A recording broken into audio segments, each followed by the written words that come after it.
Ladies and gentlemen, boys and girls, welcome back to Basketball Conference, the ACC Football Podcast. My name's Joey Weaver. He's Mike McDaniel. Mike, 2 weeks in a row. I know. Feels weird. How you doing? On offseason podcast, man. 2 weeks in a row. I mean, this is, I feel like Christopher. Well, I don't know if I can say that anymore. Might get canceled. Probably not. Feel like a explorer from the 1700s. We're basically searching for the West. Lewis and Clark. Lewis and Clark. Yeah, we'll go with it. They haven't been canceled yet. We'll go with Lewis and Clark. Not recently. Yeah. Well, yeah. Anyway, I feel like we're kind of exploring the new frontier without producer Scott, and to be able to record the podcast 2 weeks in a row without him, he'd be very proud. That's right. He would be proud, assuming we don't screw anything up, which is a real long shot at this point. Well, we were 30 seconds in, and I already made a questionable reference. So I mean, we're off to a hot start, I think. Yeah. Unfortunately, I don't know how to restart this thing, so Yeah. We're just gonna have to stick with it and roll with it here. It's fine. I caught myself, so it's there fine. you go. Barely, just in time. Yeah. Mike, we did record about a week ago. Hopefully the people caught that. It was a state of the program with Kelly Quinlan, old friend of the show, who came on and talked about all things Georgia Tech. If you haven't gotten a chance to listen to that, go do so now. It is available on all platforms, Spotify, Google, Amazon. It's on YouTube. Wherever you like to listen to your podcast, go find it there. That was a really good conversation that covered a lot of things Georgia Tech as well as just college football in general, some of which I'm sure we'll dive into again here tonight a little bit, but we'll see. We did want to get back together. There are some more things that we need to catch up on here, Mike, since the last time that just you and I recorded back in early April. The first one, the biggest thing, the most timely thing, was we just got done with the NFL draft. That started on Thursday, ran through Saturday as we record here on the evening of Monday the 29th. So wanted to talk through some of the ACC's picks that are now going to be playing on Sundays. Let's do it. Let's do it. The ACC. So we're going to run through here. There were 8 picks in the first couple rounds. We'll run through those and then kind of hit on some other interesting ones I thought throughout. Overall, the ACC had 41 players drafted. That was fourth most among conferences in college football. But keep in mind that third and second were 42 and 43 from the Big Ten and the Pac-12. So the ACC squarely there in that same range with the Pac-12 and the Big Ten. The SEC led the way yet again with 59. I thought it was also noteworthy if you look at conferences as they will be starting this fall. The ACC trailed only the new SEC with 73 and the new Big Ten with 69 draft picks. Yep. Yeah, thank you. Yep. Thank you. You're welcome. The new Big 12 only had 25 draft picks. So there's a significant delta there from the Big 10 to the ACC and then from the ACC to the Big 12. Yep. Future conference mates there at the Big 12. Absolutely. The ACC had 11 programs with at least one draft pick. Mike, do you know the teams that did not have a draft pick? Virginia Tech was one of them. Georgia Tech was one of them, too. Yeah, look at us. Who would have thought? Not me. Yeah. Having a great time here on the podcast. Yep. And also Syracuse. So, Well, yeah. R.I.P. Dino. Yeah. The other 11 had at least one, though. Florida State led the way with 10. Clemson had 6. There were a couple teams. I think Louisville and Miami had 4. Then Wake, Pitt had 3. UNC and Duke also had 3. 2 from NC State, 2 from Boston College, 1 from Virginia. So again, we'll go through some of those. There was an interesting run, and I'll just wait till we get to that. So let's do this. So the first 2 rounds, the big one, third overall, Drake May, quarterback from North Carolina. He goes to your New England Patriots, Mike. I hope I haven't said anything questionable in the last 2 years about Drake May, because, man, I am ready to lie. I am so excited about Drake May in New England. I just can't get over it. I'm very excited about it. It's hard to imagine that you might have said something critical about the quarterback for North Carolina any time at all in the last 2 years, Mike. So I haven't. If people are looking for receipts, I'm sure they're not out there. No, definitely not. Don't go looking to see what Mike said about North Carolina's quarterback the last 2 years. Don't do it. You won't find anything. I'm sure I've said something I would come to regret. But hey, it's neither here nor there. He's a quarterback of my favorite team now. That is correct. That is Yeah. correct. 19th overall to the Rams, Jared Verse, defensive end out of Florida State. 26th out of 26th to the Buccaneers. Sorry, Graham Barton, offensive lineman out of Duke. 30th to the Ravens, corner Nate Wiggins out of Clemson. And then in the second round, 33rd, so first pick of the second round was Keon Coleman, wide receiver out of Florida State. He goes to the Bills. 35th, 2 picks later, my Falcons take Rook Aurora, and I think I'm pronouncing that right. There's a lot of O's and R's and H's in there, and that's literally the entire name. Aurora. It's probably I'm getting that right. Probably the most notable draft pick they made in the first 2 rounds, right? Defensive tackle out of Clemson. 39th to the Rams. Skip right on over that. Braden Fisk, defensive tackle out of Florida State. And then last pick of the second round, 64th overall to the 49ers was Renardo Green, corner out of Florida State.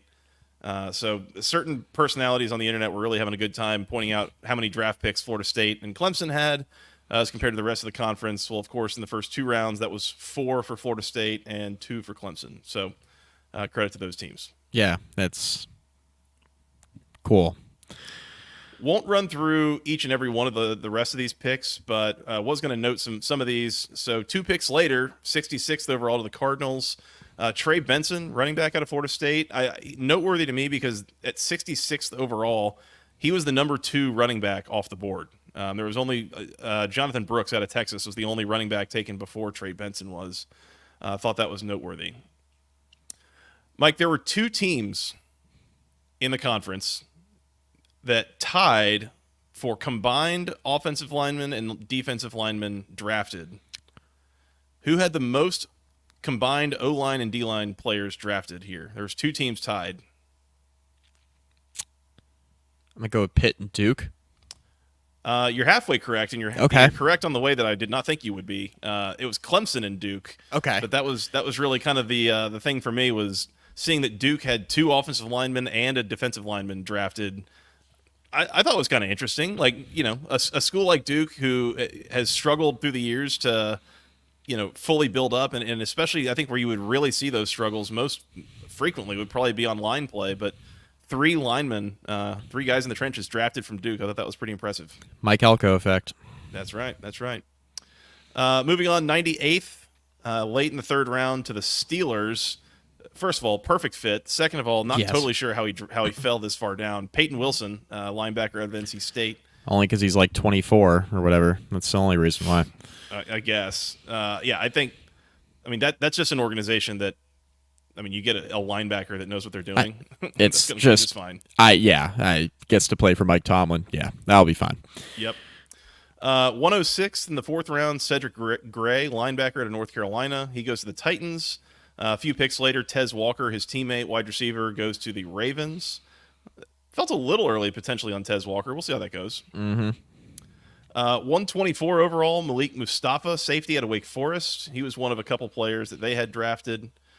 I thought this was interesting, Mike. Kind of in the back half of the 4th round into the 5th round, there were 6 straight ACC players taken, just including ACC players.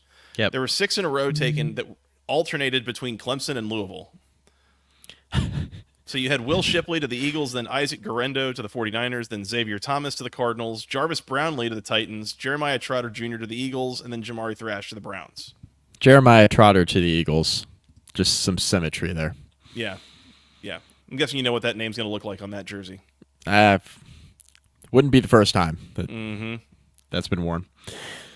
We mentioned the lineman from Duke. Dwayne Carter, by the way, had gone 95th to the Bills, and then Jacob Monk, 163rd to the Packers.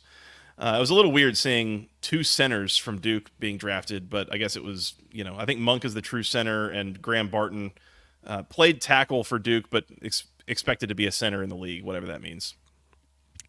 170th in the 5th round to the Saints was Bub Means from Pittsburgh, wide receiver. 171 right after that, Jordan Travis, quarterback out of Florida State. He goes to the Jets. Hell yeah.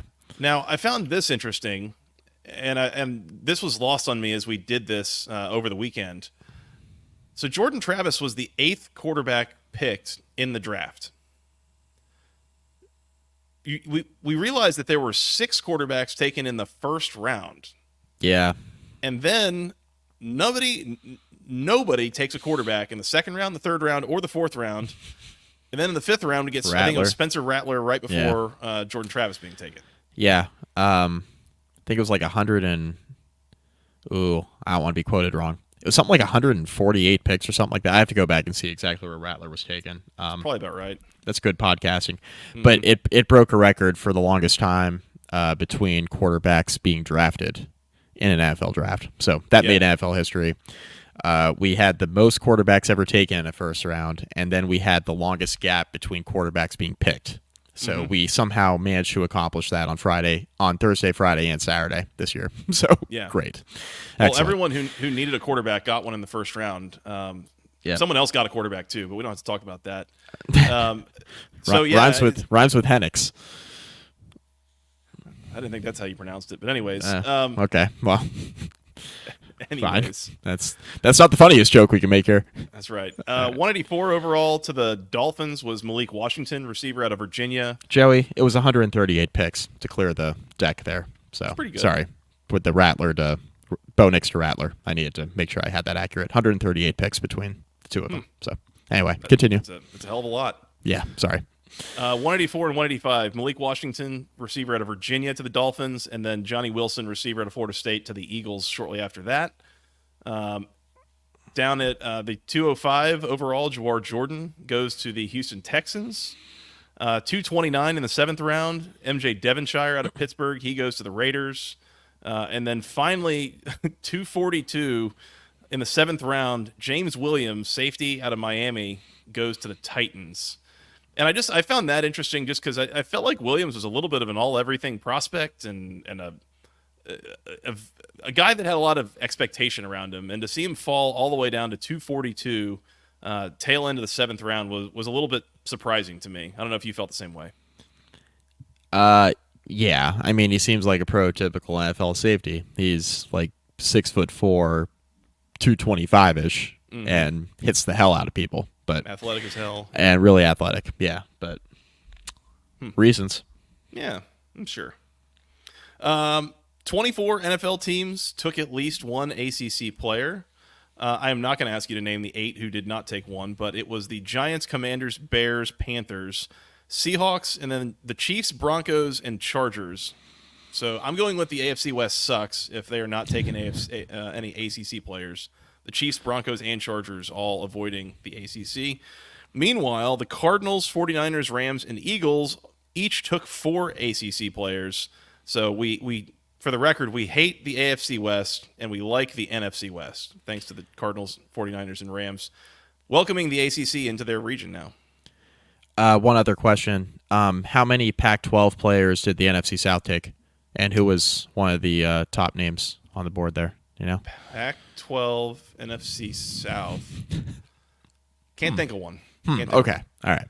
There was a defensive end that the Falcons, I think, took in the third round that was a little bit of a reach. But that's all that's coming to mind. The one thing you don't want, the one thing Terry Fontenot said is you definitely don't want to reach for anybody. That what he said? Yeah. Which, could go for a lot of walks of life, if you really think about it. Disgusting irony. Yeah. My gosh. Look, real quick, just to wrap up. I try not to make too many Falcons jokes, so it's really easy. The one thing I do want to say is the video that went viral of Arthur Blank and Fontenot talking, where everybody was just like making the obvious jokes about like, oh, he's trying to explain his terrible pick he just made. That video, like on a loop on my timeline, even if you were a Falcons fan, you had to appreciate that a little bit after the fact, right? Oh yeah, they came out, I don't know if it was yesterday or today, and he said like, no, I was well aware of what was going on the whole time, and reasonably, I would say, yeah, like you don't make that pick, and then the owner says, wait, what? Like, yeah, right.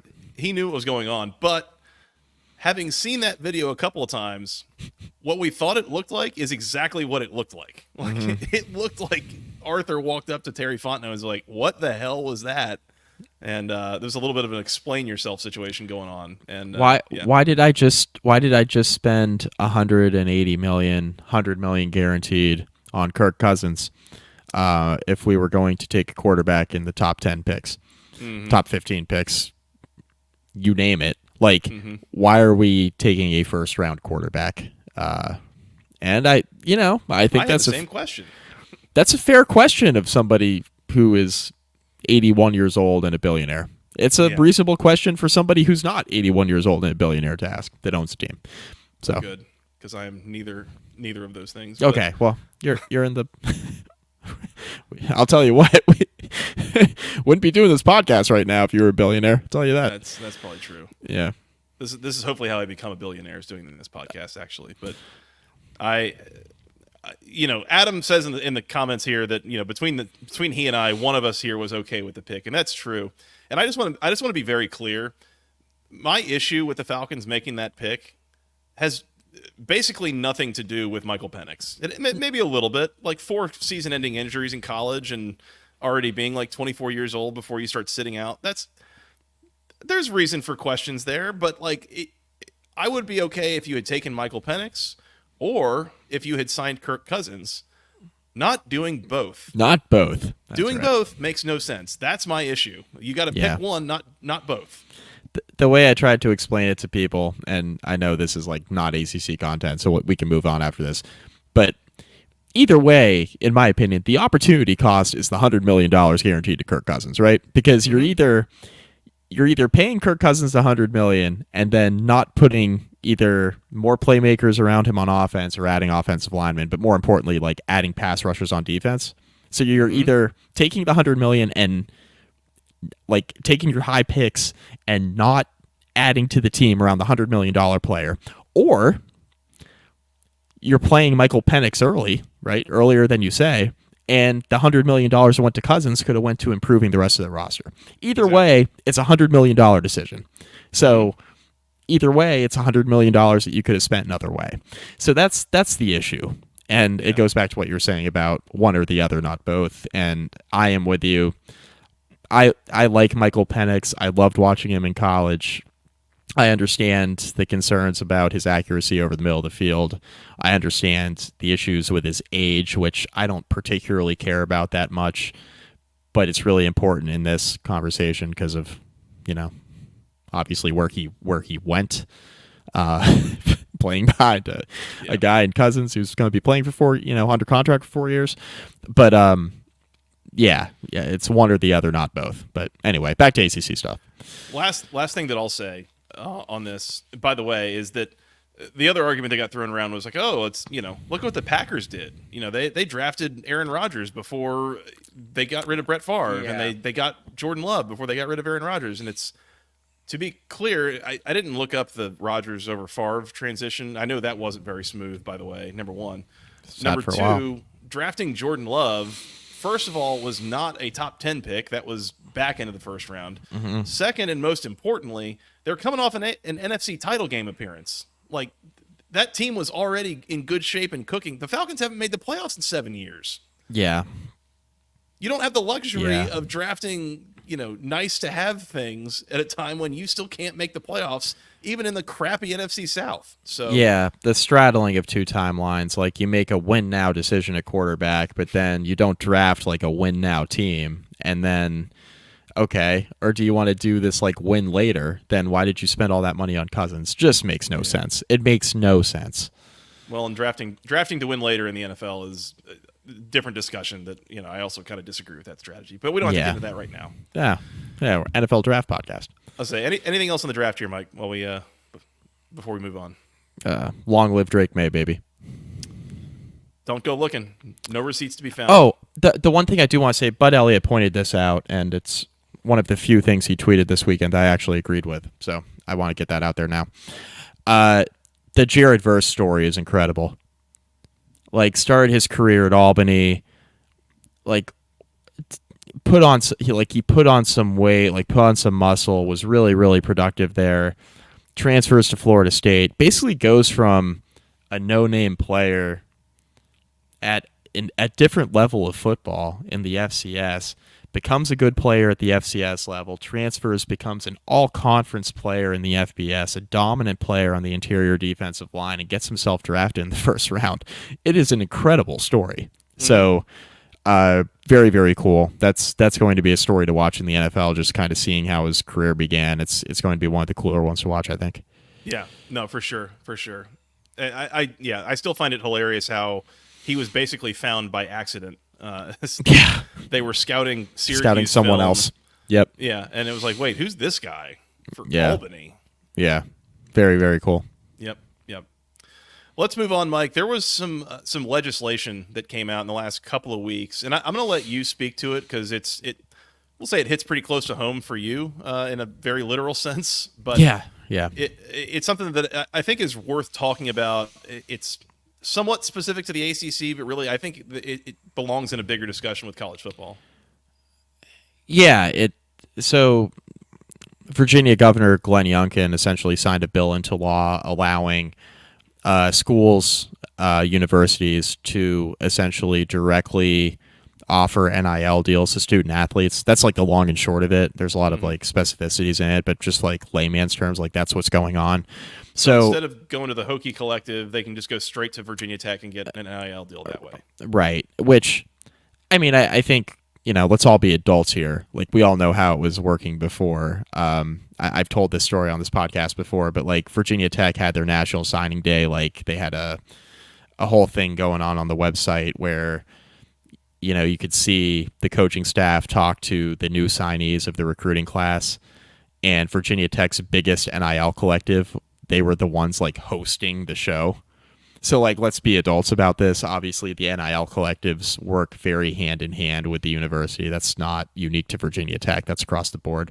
Mm-hmm. So now basically what this does is it cuts out the middleman, and it kind of changes the role, in my opinion, of what an NIL collective is, right? It's just another place to pool your money. Could it end up being a little redundant down the line, right? Will NIL collectives have like a long shelf life? I'm not sure that they necessarily will at this point. I think the role of NIL collectives will probably change if the schools can deal directly with the student athletes now from an NIL standpoint, which is right now it's pay for play. Like we all know it is what it is. So that's basically what happens, right? Virginia, Youngkin signs this bill into law. It's effective July 1st. So it's not like Virginia Tech as a university right now can go out, in the spring portal window and go and pay players, directly from university funds. Can't do that until July. And look, this was something that, we criticized the NCAA a lot, but Charlie Baker, the NCAA president, actually recommended this months ago, like across the board. But basically that's got to go to a vote, and voting members of whatever committee has to go out and approve this across the NCAA just didn't do it. So think NIL to begin with, and think how Congress had to step in. This is kind of like something a little bit similar, where you had to have a governor sign a bill into law to kind of hit the ground running here and get the wheels turning. Mm-hmm. So this is going to have wide-ranging effects across the sport. Like I think fans immediately latched on to, and I tweeted this too, like the Virginia schools are at an obvious competitive advantage in the short term on the recruiting trail, as long as they're able to directly deal with recruits and student athletes from an NIL standpoint, and other schools in other states cannot. Like that's an obvious competitive advantage. By the same token, like this is not something that's going to last very long. Either this is going to spur an action out of the NCAA, which they've already kind of talked about months prior doing, or other states are just going to be like, we got to push this forward. And, getting it through state legislature, it's going to depend on your state, and it's going to be a pain in the ass. But I think what's more likely is the NCAA is just kind of going to speed this thing up a little bit. So I don't know how big of a deal this is from a competitive advantage standpoint. Like, could it be for a month or two? Sure. But a lot of rosters are already set in this, at least from a portal standpoint. Could have an impact on high school recruiting. It could, But like from my standpoint, like if you have any guys committing this summer, like they're not signing pen to paper until December at the earliest, right? So by then, is there a wide sweeping rule change for the NCAA where guys can deal directly with their universities without having any sort of NCAA violations?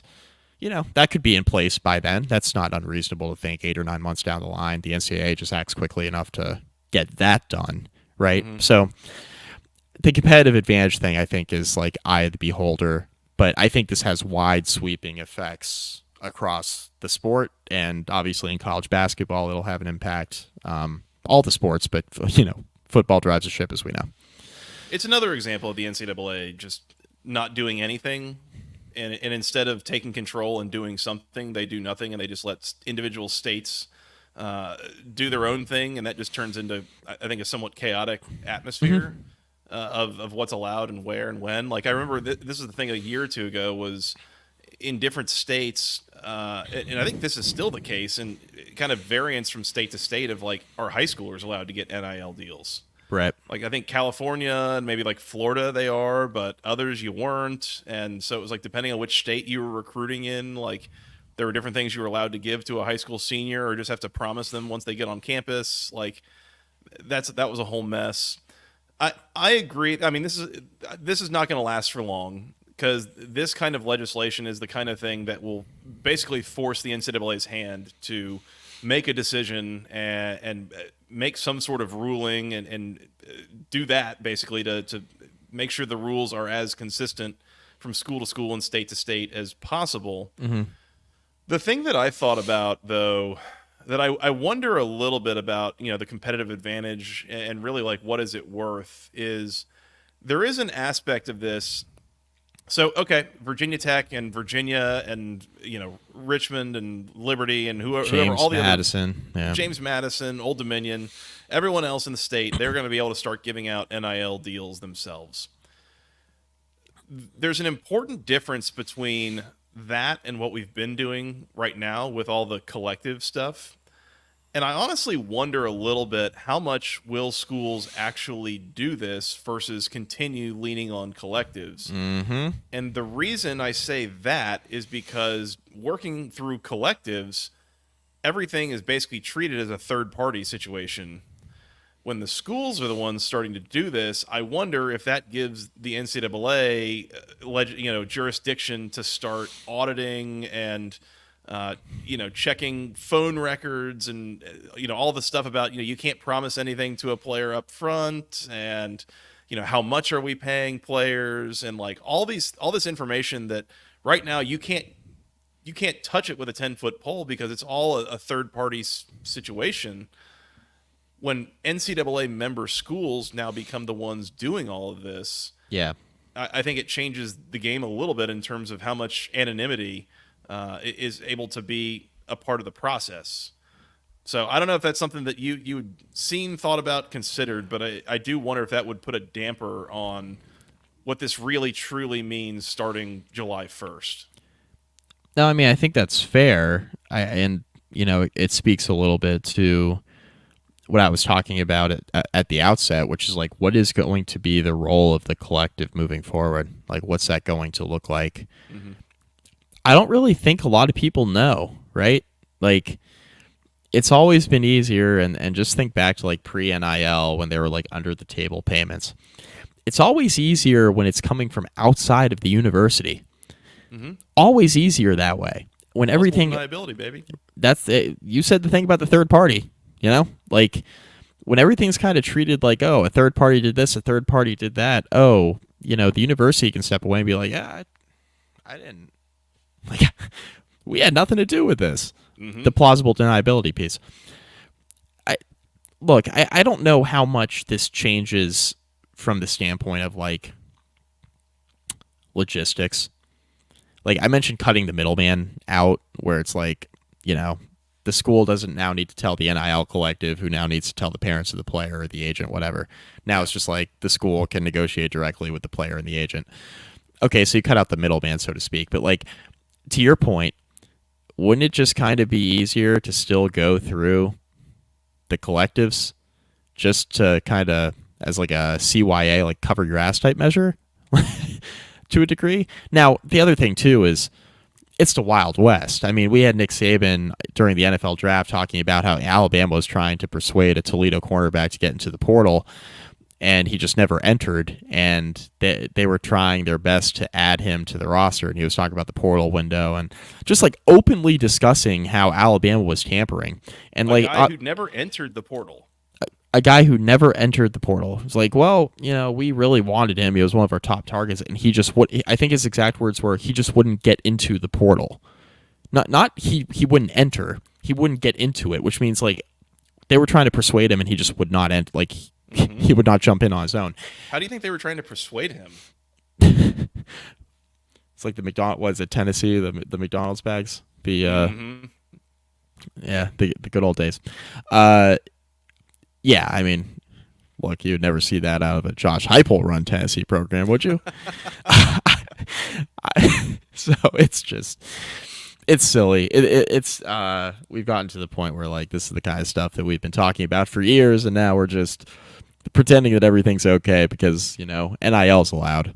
So all of this is actually NIL, which it's not. It's pay for play. It's not NIL. NIL is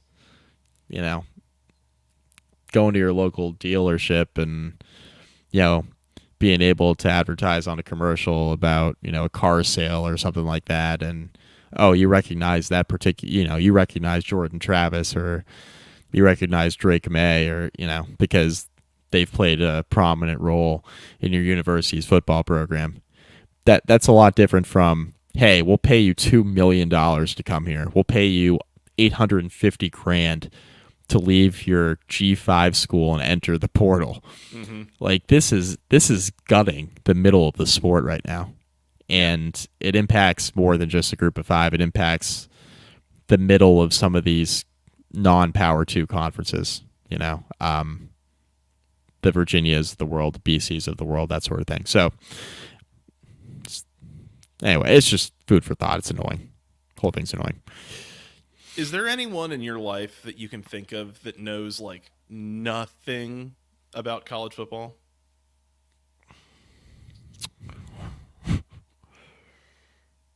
A couple people. Can you imagine trying to explain all of this to them?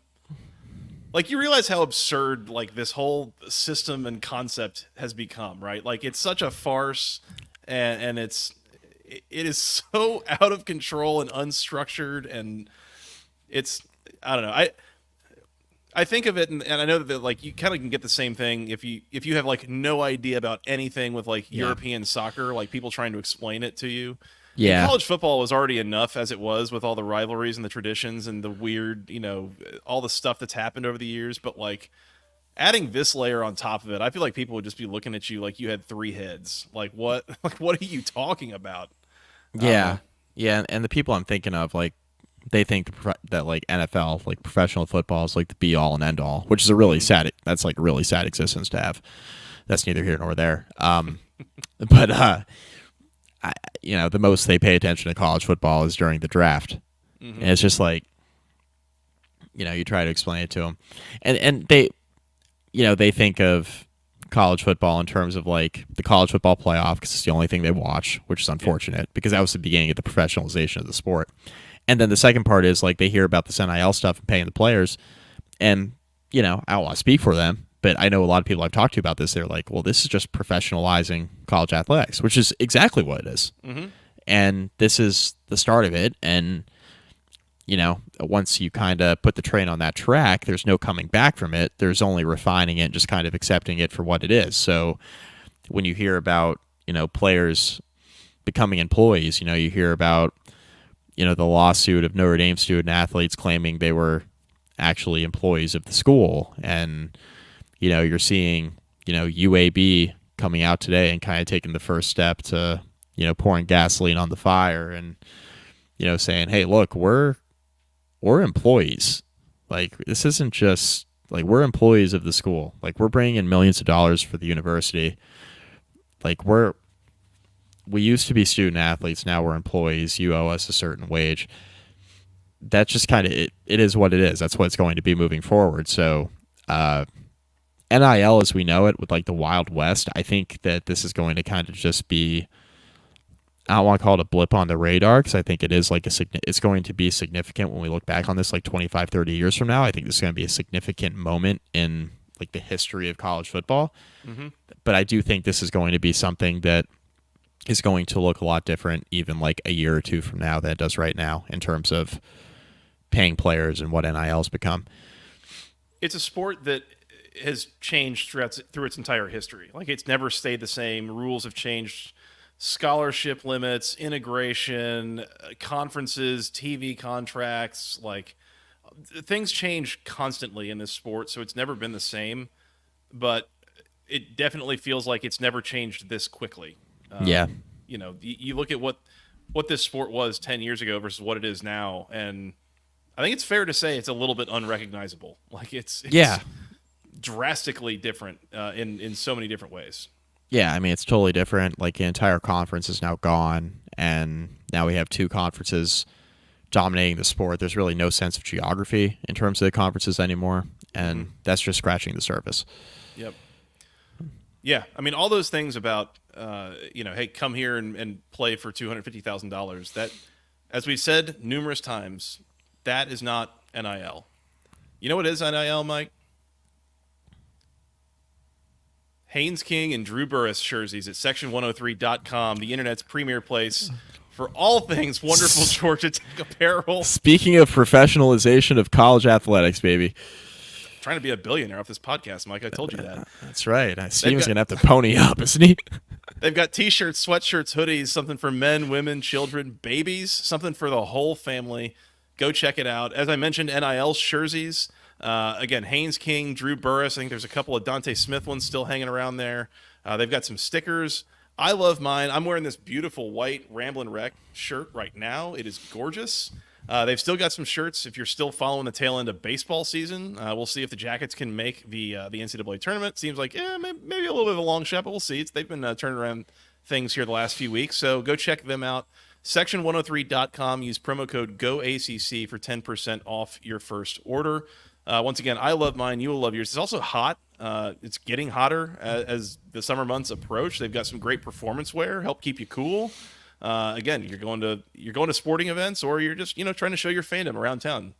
Go check it all out. Section103.com. Use promo code GOACC for 10% off your first order. Shout out to Steven and the gang. Really appreciate their partnership, and they make some great products. So go check them out. I'm wearing my gray Georgia Tech T-shirt, courtesy of Section 103, under this pullover I have on. So just want to get that out there. Yep. There you go. Mike, moving on to, we talk about the landscape of college sports changing. I think that's a decent little lead in, too. We got a question on Twitter from The Truth, at TheTruth90Champs. You can't handle the truth. I'm pretty sure he's saying that the truth is that Georgia Tech won the national title in 1990, not Colorado. So suck it, Dion. Right. Yeah. Dion for the algorithm. Basically asking, what are our thoughts? I was wondering what you were doing there. Okay. What are our thoughts surrounding Georgia Tech and the bigger realignment picture? We've talked about it a little bit on this show before. Talked about it with Kelly. Yeah, we did. I'm of the opinion that there are a few what we'll call like premium brands kind of at the top end of the ACC, and it's not hard to figure out who those might be. I mean, there's maybe like 5 candidates. You're definitely talking about maybe. Florida State and Clemson. Yeah. And then some combo of maybe like Virginia, UNC, and Miami. Yeah. Maybe 5. Yeah. Yeah, 5 is probably stretching it, but yeah. Those are schools you could maybe see jumping to a different conference pending the situation. We've talked about why it doesn't make sense that Clemson or Florida State would go to the SEC. So but you could see those teams potentially leaving. I think anyone else other than that, there's like a really big, I think, middle section of this conference. You look at, again, it's Georgia Tech, it's Virginia Tech, it's NC State, it's probably Duke on some level. Like that, it's a little hard to say, and I think we talk about the move towards a super league. I do believe that that's where we're going sooner than later. It'll happen one day. But the question is, like, where do we cut off how many teams get in there? Yeah. Realizing that most everyone currently in the SEC and the Big Ten are going to get in. I say most everyone, not necessarily everyone. But if they cut that down to like 32 teams in this quote unquote super league, I don't think anyone other than those top 3 to 5 brands in the ACC have a shot at getting into that. So I think in that case, Georgia Tech and a number of others probably get left out. Now, if you do the proposal that, what was it, The Athletic or someone found that someone paid a massive amount of money for a consulting company to come up with like the 70 teams, 10 excellent. Divisions. I would have done that for a lot less than that consulting company. I was gonna say that's some wasted billable hours. Yeah, if they want to do 70 teams, I think everyone's in. Like I don't know anyone in the ACC that necessarily gets left out of that unless I don't know, like a Wake Forest or something gets jumped by like Houston or there's a couple of those kinds of maybe situations I could see, but I think basically everyone's in that case. So I would like to be optimistic and say, well, Georgia Tech is in Atlanta and it's a big TV market and it's, this big, huge city in the South and, yada, yada, yada. That's why the Big Ten's going to be interested. But I just don't know that that's the case with the way things are going and the way things have gone for Georgia Tech. Really, it so much of this seems like it's purely based on results of the last 10, 12, 15 years, which Georgia Tech has had a couple peaks, but has not been consistently excellent in the way that some of these other programs we're talking about have been. Yeah, the short answer is to the question is I don't know. Like I don't know where a lot of these teams in the middle of the conference are going to end up, and a lot of these schools don't know either. I talked about this on the Georgia Tech podcast, but I know in Virginia Tech's case, the administration is really, really concerned about kind of what's going to happen to the football program moving forward in terms of like where are they going to land in conference alignment. And it's a big reason why you've seen Virginia Tech's men's basketball team just absolutely gutted by transfers this offseason. It's because a lot of that NIL that went to the players that were existing on the roster dried up and all went to football. Because football drives the ship in Blacksburg, which it drives the ship in law schools. Been saying that a lot. Drives the ship is something I've been saying a lot tonight. But I mean, my point being, like a lot of these schools don't know where they're going to land. They're trying to position themselves from a financial standpoint and from an on-field product standpoint, on-court product standpoint, where they're going to be as attractive as possible when the music stops, right? And let the chips fall where they may. They don't want to leave any doubt. We've put ourselves in the best position possible. We've done everything that we possibly could, and this is kind of where we're at this point. It's unfortunate, but it is what it is. Yep. The Super League, I agree with you. I think that's where we're heading, and it's really funny because it's just times a flat circle. We're going to have the Super League, and the teams are going to be in divisions that are going to be regional, and we're going to call them conferences. And it's like, great, the Pac-12 exists, and they're going to play on Apple TV, and George Kliavkov is going to be on a golf course somewhere yelling at a cloud. That's where we're heading. And it's going to be really stupid, but that's where we're heading. And the TV execs can all going to be like Drew Carey, the Sphere. Yeah, and all the all the TV execs can raise their glasses and say, "We did it, gang!" And Greg Sankey will be so excited he can't get out of the shower. That's kind of where we're heading, and it's going to be really stupid. And we're going to be back to where we started, and the G5 schools are not going to have a chance to win a national championship, but they don't have a chance to win one now. So, like, what really changes? Yep. I don't know.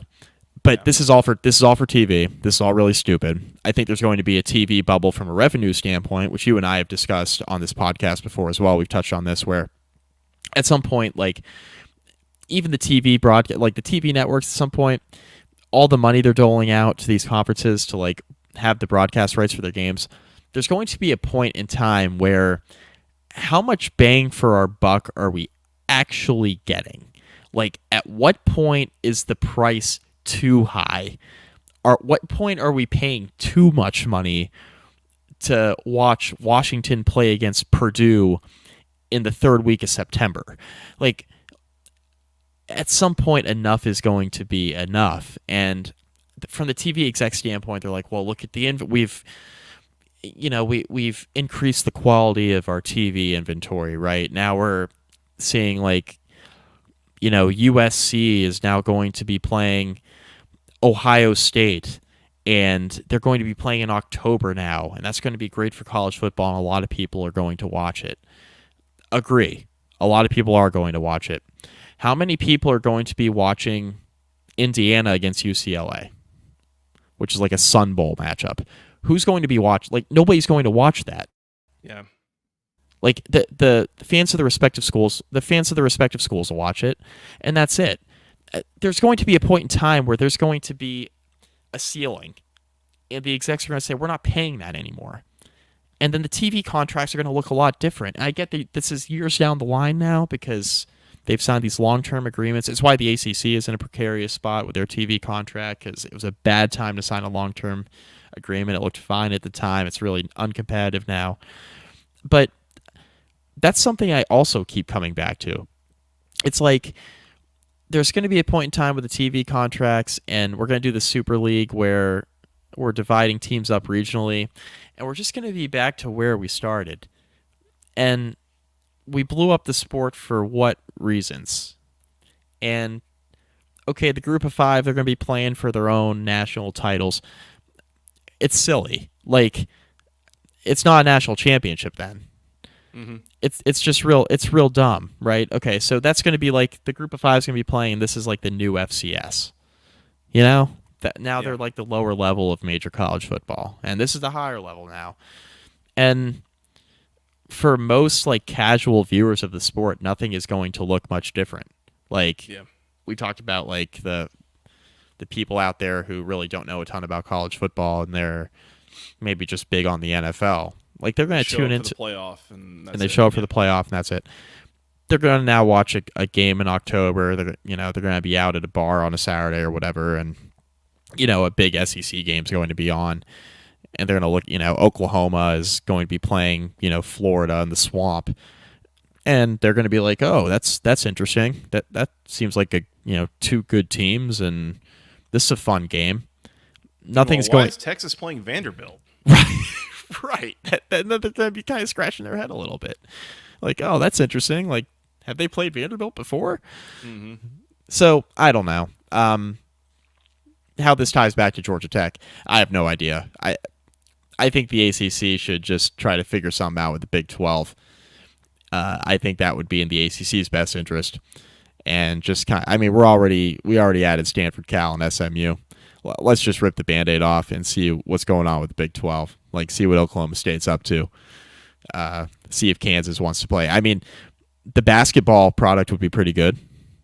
Like, okay, now we have Duke playing Kansas all the time. Now we have UNC playing. Like, no, it's not college football from a revenue standpoint, but the winters could be pretty fun. So maybe you see what they're up to from a. For anything you're adding some value on the basketball side. Football conference, the ACC basketball podcast. Yeah. We're workshopping new names for the podcast because we're going to have to figure that out kind of soon, I think. So I want to add this, and then we can move on. Regarding the potential of the TV contract thing, the bubble bursting that you talked about, and we've talked about it on this podcast before. Have you taken an Uber lately? Not lately, but I have before. In the last couple of years. Yes. Yeah. More expensive than it used to be, right? Yes. Everything is. Yeah. Well, that. But yeah. I mean, I distinctly remember taking Ubers 8-10 years ago, and it was like around half the price as it is now. Mm-hmm.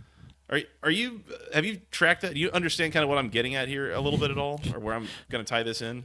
You're going to tie this into when the ACC signed their contract versus when the SEC and Big Ten signed theirs?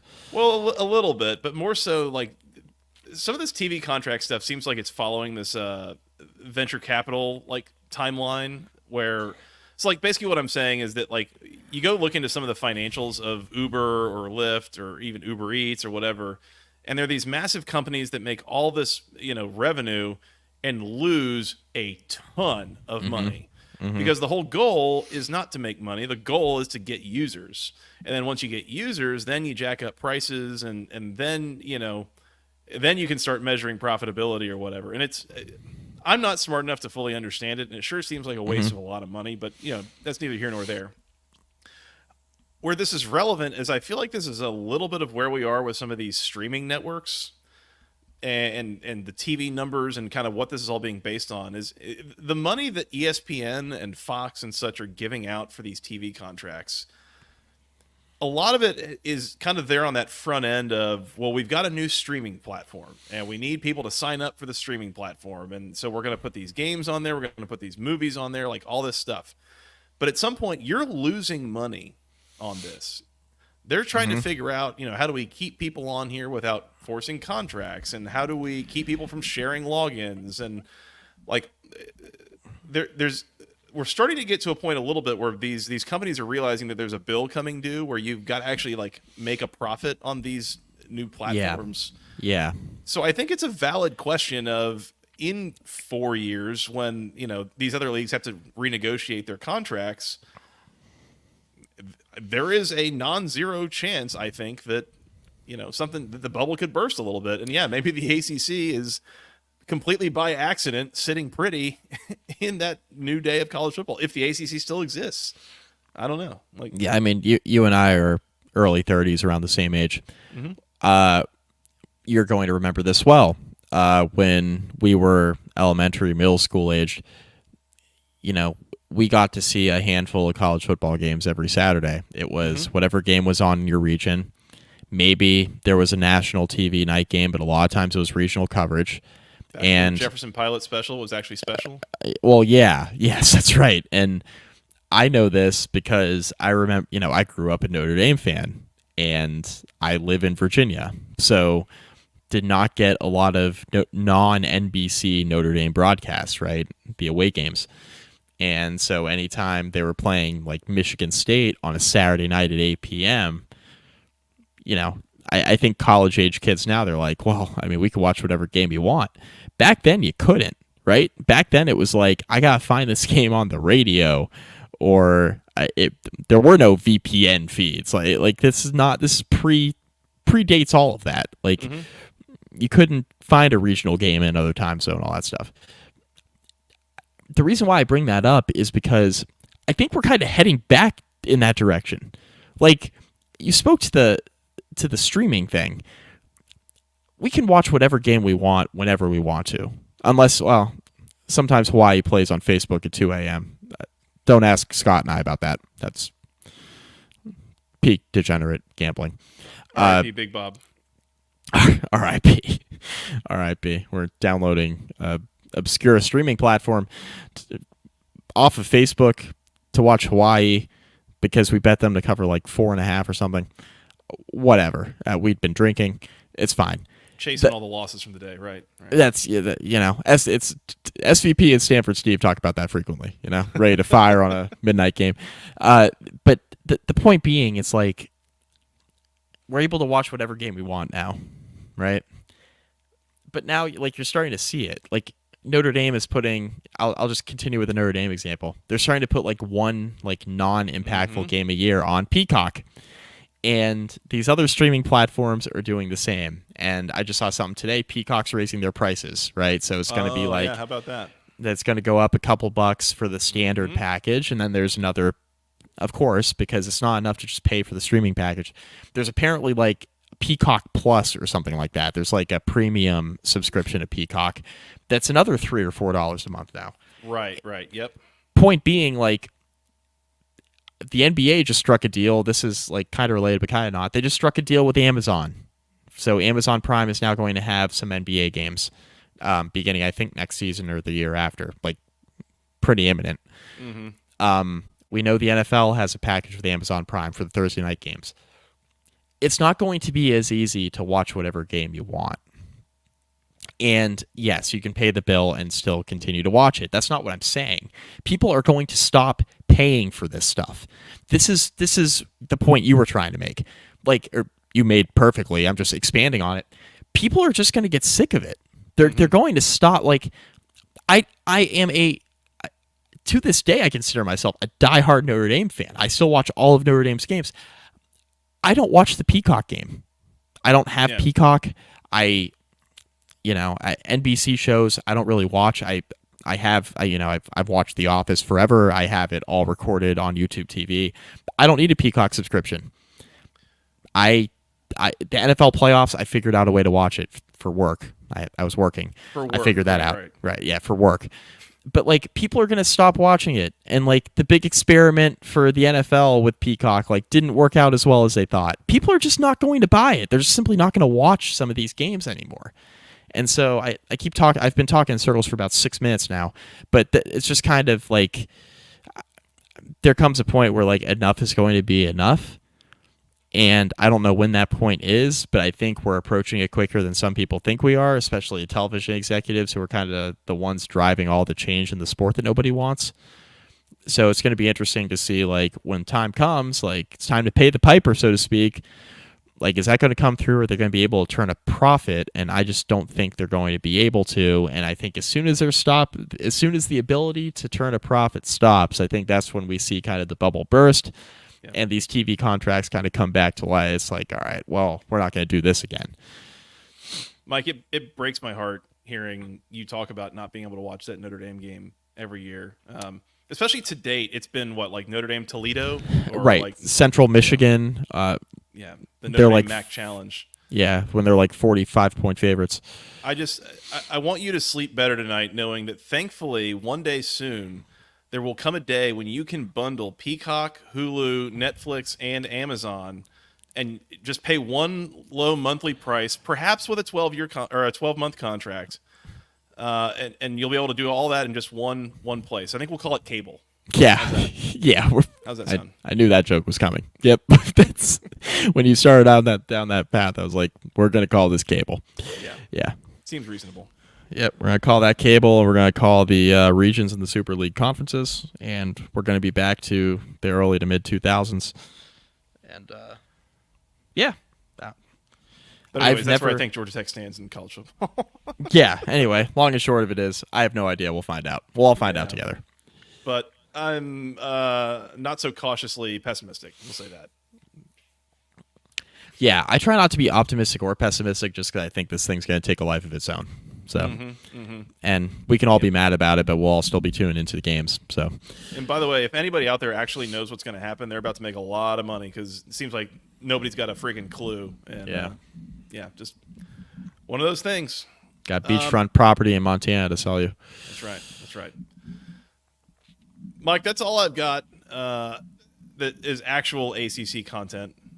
Should we talk about one other thing, or should we save that for next time? No, we can do this quickly. Okay, let's do it next time. Because next time. Let's do it now. Let's do it now because we won't remember next time. Yeah, we definitely won't. I saw something this afternoon that really upset me, and it was something on Twitter, and it was from your friend and listener to the show, friend of the show, Ricky LeBlue, from the Hokie Hangover podcast. Hi, Ricky. Ricky saw one of these little, I don't even know what you call it. It's just casual post on Twitter that says you just want a private island and you get to have 3 of these restaurants built on it. Which 3 are you choosing? And it's just a ton of logos. I mean, can we put this on? Can we put this on the screen for YouTube? Can you do that? I don't know if I can do that. Nope, that's not the button. This is where we need producer Scott. I put you on the spot here. I'm sorry.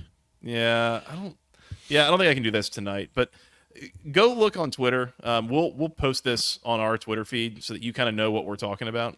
Yeah. But if I'm counting right, there are 4, 5, 6, 7, 8, 9 by 2, 3, 4, 5, 6, 7, 8. So there are 72 chain restaurants in this graphic. Mm-hmm. I'm going to go ahead and read every one of them out real quick if I can. Yes. I'm not going to do that. I'm not doing it. Do it. You should do it. This Just is terrible do it. Podcasting. Do it right. We read every NFL draft pick earlier. My point is that I was actually upset before I even read through all the options on the list, because of the three options that Ricky picked from this list, he said Five Guys, Applebee's, and Schlotzsky's, and said, as a fat guy, my opinion should be considered fact. I said, considering Applebee's a top 3 restaurant on this list is an incorrect opinion. And that upset me, Mike. Well, wait a minute. Applebee's? And then Ricky, I think, justifiably so, said, argue with a wall or just argue with Mike, which, fair. And I'll take it. You said, all right, well, we'll just talk about it on the podcast. So here we are. Rundown, yeah. Yeah. Now, okay, so I started looking at this, and I mean, again, Five Guys, good pick. Schlotzsky's, sure, to each their own. Not necessarily the one that I would pick, but I don't have any qualms with that. Yeah. Applebee's, I think, at this point has such a reputation that's where I immediately just lurched. I was like, we're not picking Applebee's off of this list. And then, I thought a little bit more about it. Mm-hmm. And I'm actually not as upset as I think I was originally, because first of all, what I realized is that putting Applebee's on this list is not really like a fair fight. Because when you start looking at this list, it's all like fast food, basically. There's very little anything that is like a full-on dine-in kind of restaurant. IHOP might be the closest one to it. Yeah, that's probably the best option. I'm looking at this in real time like you are. Here's what I realized, though, that I think actually might make that a sneaky sharp pick. I don't know that there's another place on this list that has a full bar. I was going to say it sells alcohol. Yep. Yeah. I can't go to Arby's and order a beer, right? I shouldn't go to Arby's and order a beer. We used to be a country. I think there were definitely beers at Fuddruckers. So I might have gone for that instead of Five Guys and get burgers and, be able to have an adult beverage at the same time. Yeah. Underrated Chipotle might go on that list. Yeah, man. What's your variety? Yeah. What's your top 3? I mean, just let's go. What's your top 3? What's the top 3 from this list? Yeah, I think Fuddruckers and Chipotle. Yeah. And then Cold Stone Creamery caught my eye. Oh, having a little okay. bit of a dessert option. Yeah. That's okay. Having options. Okay. I do enjoy Firehouse Subs. Yeah. So I thought about that. Mm-hmm. I think let's go with Cold Stone. Okay. All right. Nice. Having a dessert option. Nice. My wife would never come join this island if there's no Chick-fil-A there. So maybe that's another good one to consider. Yeah. Chick-fil-A's on my list. Chick-fil-A's absolutely on my list with the amount of times that I'm a big Chick-fil-A guy. My wife loves Chick-fil-A. Noah, as it turns out, loves the little Chick-fil-A hash browns. He's a fan of those. Likes their fruit cup too. So whatever. Likewise healthy. with our kids. Healthy. Chick-fil-A's got to be on the list just based on how many times I eat Chick-fil-A. Again, we're looking for Chuck E. Cheese is on this list? What? Sorry, I'm realizing this in real time. That's bottom 5 option. That's not even a restaurant. It's chaos is what it is. You and I are parents of toddlers. It is chaos is what Chuck E. Cheese is. When's the last time you were at a Chuck E. Cheese? The last time I have not been to a Chuck E. Cheese with Noah yet. Last time I was at a Chuck E. Cheese was probably when I frequented the establishment, which was a long, long time ago. Because if I went any time other than that, I'd be on a list somewhere. So a long time ago. Yeah, I was probably like 6 or something last time I was there. Yeah. Hasn't been any time recently. Man, this is what happens when Scott's not on the show. I reference Christopher Columbus and felonies. Chipotle is on the list. Up though, so there's that. That's true. Chipotle is on the list.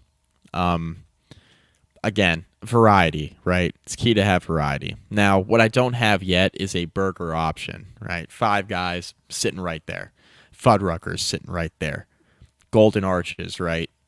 If you want something real bad for you, sitting right there. Mm-hmm. You know what I'm going to go with, though? Hmm.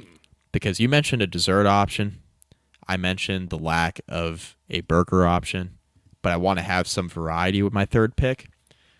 I'm going with a sneaky pick, Sonic. Ooh. You get the Sonic Blast. They have tots. They have burgers. Fries are real good. Sonic flies under the radar a little bit. They have really good drinks there, right? I'm not just talking like sodas. They got the limeades. You got the handcraft. They call them handcrafted, but it's a fast food place. The lemonades. Mm-hmm. You have options there at Sonic, and I think if you're going to go with Chipotle, which is very like what you're getting, it's like basically like a Mexican takeout. Mm-hmm. You know what you're getting there. It's very niche, right? Mm-hmm. You have Chick-fil-A, chicken sandwiches, chicken nuggets. You know what you're getting there, right? Yeah. Very. Yep. You're narrowing your lane, so you got to have variety with your third pick. That's why I'm going Sonic. And like Ricky says, Joey, argue with the wall. I think it's a fair pick. It's a fair pick. I see the thinking on there. It depends on how the board shakes out. You gotta. Yep. And I'm just gonna have to live the rest of my life without pizza, unfortunately. Alexis Solaris. So other than Five Guys, there's no good restaurants on this list. I mean, I can't. Look, I Also says he refuses to eat Chick-fil-A. So to each their own. Yeah, I mean, look, refusing to eat Chick-fil-A, sorry to hear that. The Five Guys thing, I can't really argue with. I'm a big Five Guys guy, right? And the fact I picked Sonic was solely based on the variety. It's how the board, I was doing some fantasy football drafting earlier this evening. This is, we got to see how the board shakes out. Yeah. Need some value picks late. That's what this is. By the way, I want to apologize for calling this ACC content. How is Cookout not on this list? Yeah, I mean, Cookout would be on. It would be in my top 3. Yeah, again, that's a necessity for ACC content. So I apologize to all the listeners because this is not proper ACC stuff. Yeah, right. I mean, Cookout, which I can't tell you how many times I ate Cookout when I was in college because we had a Cookout in Blacksburg. Cookout would be my replacement for Sonic because you talk about the variety, they got it. You want a side of quesadillas and oh, you want a hot dog with a quesadilla? You want some fries and a chocolate shake? We got you. One of 35 flavors of milkshake. Yeah, there are a million options there at Cookout. Yeah, I mean that's they built one right next to Georgia Tech's campus like 2 months after I graduated. I don't know if I'm appreciative of that or not. I don't know, man. That hurts. Yeah, definitely going back for like homecoming a few months later, and people are like, "We got to go to Cookout," and I go there. I'm like, "Where was this my whole time here?" Yeah, that was a bummer. Yeah, Boston College fans are gonna be screaming that we didn't mention Papa Gino's on the list, which is a good little pizza chain in the Northeast. I think Boston Market was on here too. For what? That's yeah, Boston Market's right next to Sonic. There you go. Yeah. Taco Cabana, by the way, does have margaritas, but I have otherwise never been interested in eating Taco Cabana. So fair. Yeah. I don't think In-N-Out was on this list. Which it is. Is it right above Whataburger? Oh, I see. All right, it was hiding from us. Yeah, that's fine. I'm curious to see. Like, In-N-Out's fine, right? Like, it's okay. I'm curious. I don't know I'm curious how many people actually would have selected In-N-Out from the options we had at hand. Like, In-N-Out would be pretty low on my list. It was. Your bachelor party was the first time, and I think the only time that I've ever had In-N-Out and the restaurant. And I like eating it was like, I have no clue how we can, like, in good faith have the argument of In-N-Out versus Whataburger, because I was so over the top disappointed with this In-N-Out burger and fries. Was like, what are we doing here? Like, this doesn't have any flavor at all. The fries sucked. They're terrible. They're so bad. The fries are real bad. Yeah. Like, Whataburger's not great for you, and it takes a while to get it, but like, things at least taste good when you start eating them. So, yeah, I do not understand that debate at all. It's not even a debate in my mind.